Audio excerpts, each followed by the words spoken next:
But it's only because she keeps saying things, and when people ask her, what is the conclusive proof? Her proof is, nobody has come in and debunked the thing that I said out of whole cloth that has no evidence. Here's Russell Brand asking for the proof. Listen for the proof she gives.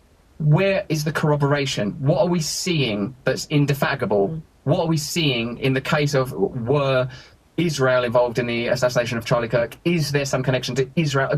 Do you think the nationhood of Israel is fundamental in even issues as seemingly diffuse and only really connected through you, and you being the person that's reported on them, as Brigitte Macron's true identity and Charlie Kirk's murder? Do you think these things are connected? Yes, I think it's all connected, and I think in many ways we already live in this sort of one world government system. Maybe it's two world, but in terms of the West, I don't think there's any difference in the governments, and that's kind of the point that we're making, and maybe why the Charlie Kirk case is so crucial, because it's showing us that, wait, what is the divide here between America and Israel and France, right? I just told people that somebody in the French government alerted me to an assassination attempt.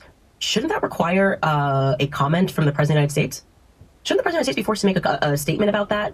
He received that information. Wouldn't you think it was the most viral global story for 3 days, and the White House has chosen not to comment? What does that signal to the population? That it's okay for France to be involved in assassination attempts? That they're, at least if he thought that I was completely making it up and I gave him the evidence and it was made up, he would be required to come out and say, we are looking at that situation and that there's nothing here. There's no evidence of that. They're doing none of that. And that should alarm people. That should very, very much alarm people. Why would the President of the United States have any duty or responsibility to respond to you ever?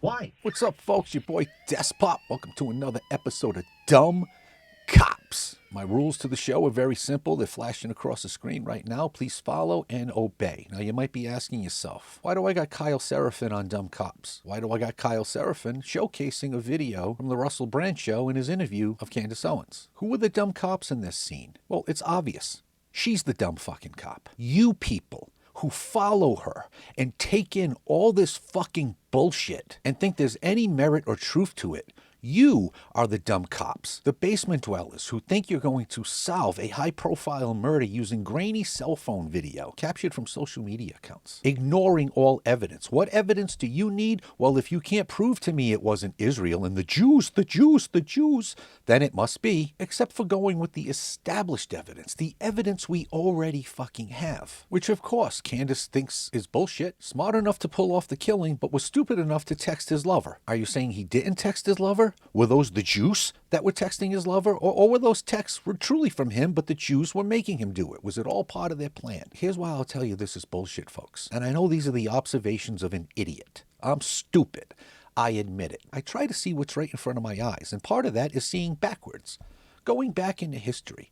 Why is this not a professional hit, folks? Why is this not Mossad, not the French Foreign Legion, not some Egyptian transgender drone that she says was hitting the area, could have took the kill shot? Because there's one fucking rule to professional hits. Professional hits conducted by entities that large. And that is, they kill the patsy. They take out the shooter, whether the shooter was actually the shooter or they just set up all the breadcrumbs to point to that person as the shooter. They take out the shooter. You don't give the shooter a chance to fucking speak. But no, the Jews let this fucking kid roam the area for over 30 fucking hours, right? Wasn't it his father who saw the rifle on television and said, shit, that's my father's rifle. I can fucking tell. He started calling and texting his son immediately saying, what'd you do with grandpa's rifle? I mean, come on, they laid all this out, but again, didn't clean up and take him out? You're listening to this bullshit. What I see here is a jilted lover. That's what I see. And not a lover in the sense that you or I might love. Narcissists are incapable of love. Narcissists obsess. She's been obsessed with Charlie Kirk since the moment she first laid eyes on him, whether that was a video or in person. She's been obsessed with him. In her mind, he belongs to her. And that's why she can't stand seeing anybody inherit his legacy. That's why she's doing her best to ruin this man's legacy. The man you say you loved, you can't see TPUSA in the hands of anybody but you. It belongs to you, and you're here to fucking destroy it. Why? Because you're not a conservative. You never were. Didn't you start off as a conservative, doxing, left-wing lunatic?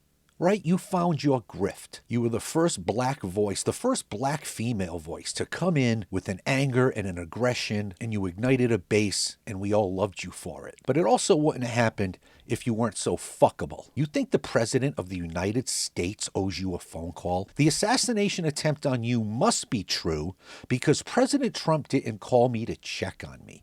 Are you fucking retarded?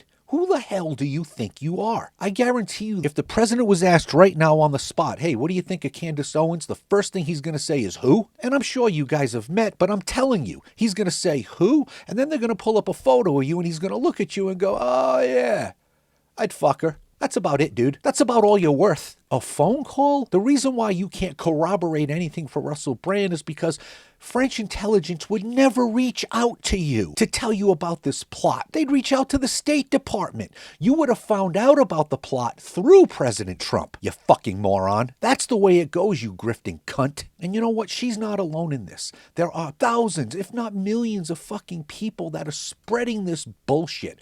Bullshit like this. Check out the man in this image, right? The man in this image must be sending a signal.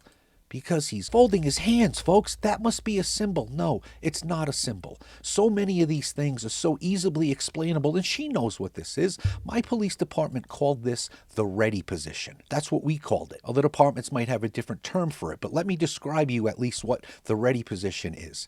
It's you have your hands in front of you, all right? And they train you to do this. Your hands are always in front of you. Sometimes if you see guys and gals that are in heavy gear like patrol and they got heavy vests on, they do this, right? They put their hands, or you're trained. It's beaten into your brain. Hands in front of you, not by your side, not down low. They're always in front of you because you never know when someone's going to sneak up on you, when something's going to come up in front of you. Your hands are in front of you. And it's so you can easily, if there is a threat, you push back. Push back with one hand while stepping back and drawing your weapon with the other. Keep your hands right there. In fact, we called it the ready position because when you were going through time shooting drills, like you got 2 seconds to draw your weapon and get 3 rounds off on target, something like that. And it goes by an alert beep. And there's 10 cops on the line. And the instructor comes over the speaker and says, is the line ready? Show me the line is ready. What that meant was everybody's hands in front of them. And the instructor didn't start the drill until everybody's hands were in front of them. This way folks couldn't cheat and already have their hands on their weapon, trying to cheat the drawer and get their rounds off in the time frame. No, they wanted to train you that you could still get it off with your hands nowhere near your weapon, but that this was the most tactical position. We call guys like this defensive tactic queers. This guy no doubt served in SWAT, and I would expect no less. I was never one of these guys. I'm not a gun queer. I'm not a DT queer. I didn't keep fucking extra mags in my fucking socks and Chinese throwing stars in my back pocket. Like these Rambo types are built totally different. I was never that kind of guy, but I still use the ready position. I'm telling you, he stands in line at Dunkin' Donuts in this position. This is not a fucking signal, people. This is his normal. No, you retards take it even further, right? Guy looks awfully familiar, don't he? Again, easily explainable, you fucking retards. The guy in the Trump picture? Yeah, that's Sean Curran. He's the director. After he and his team were done saving Trump's life, as soon as Trump got inaugurated, he made him the director of the United States Secret Service, you fucking boobs. Do you think he was also moonlighting as Charlie Kirk's security? And for those of you that follow this shit and don't do this research yourself, you're either grifting off the rage bait, or again, you're a narcissist fucking twat like your leader. I caught this post from C4 Reckoning. Please follow this account. And it opened up to an article from Andy No. And I just saw this before I started filming, and it tells me that although I may be an idiot, I'm onto something with my observations. I consider them really common sense, but especially when somebody far smarter than me, when a respected journalist basically says exactly what I was thinking. And here's the reason why you know Candace does not love Charlie. She never fucking did. YouTube and social media entertainers are chasing fantasies and diverting attention away from the threat of left-wing violence. Yes, but it's also sabotaging justice for Charlie Kirk. And within his article, I find this last sentence in this paragraph. Even worse, the misinformation is spreading so widely that it may be difficult to impanel a jury untouched by this. You low-life cunt. What you are doing is you are building a defense. There is a defense team right now that is waiting on bated breath for every fucking word you utter. Why is that? Because jurors don't get sequestered until the time of trial. Right now, there are people hearing this shit. Even if they don't follow you and they don't believe you, they're still hearing this. And in 2 years from now, when the trial comes, they're not going to remember where they heard it or how they heard it. They're just going to hear a defense attorney throw out some crackpot fucking theory. Like the guy who somehow fucking shot him from an angle with the gun pressed up against his own chest. Boom. Or again, some Egyptian plane or fucking drone from above. They're going to hear about these fucking Israel fucking theories. And the defense attorney is going to throw them all out because the defense has no rules. They're going to throw whatever they can at the wall to see if it fucking sticks. The one thing we know is Tyler Robinson did do this. Tyler Robinson did plan this. You are going to risk the success of his prosecution over the fact that Erica's getting the company and not you, over the fact that Charlie chose her and not you, you fucking sick bitch. The president won't call me? Are you out of your fucking mind? Don't answer that. I already know it. But please, for the love of Pete, go blow your dad and shut the fuck up. Domino, motherfuckers. Get him, Jay. I'm not a cop. You got DP'd.